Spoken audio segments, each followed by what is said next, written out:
So mga mari ko, share ko lang sa inyo itong aming rechargeable na battery. Mas okay siya mga mi, lalo na pag emergency na halimbawa naubusan kayo, i-charge mo lang siya, okay na siya.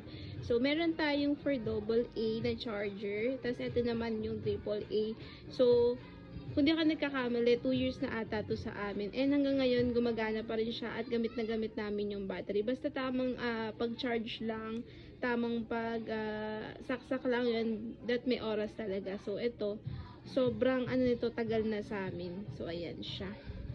So, ganyan siya mga mi. Dito sa gitna yung triple A natin. And tong gilid na to, yan naman yung para sa double A natin. So, nung binili namin siya, nakahiwalay itong pinaka-charger, tas yung battery, bibilin mo siya.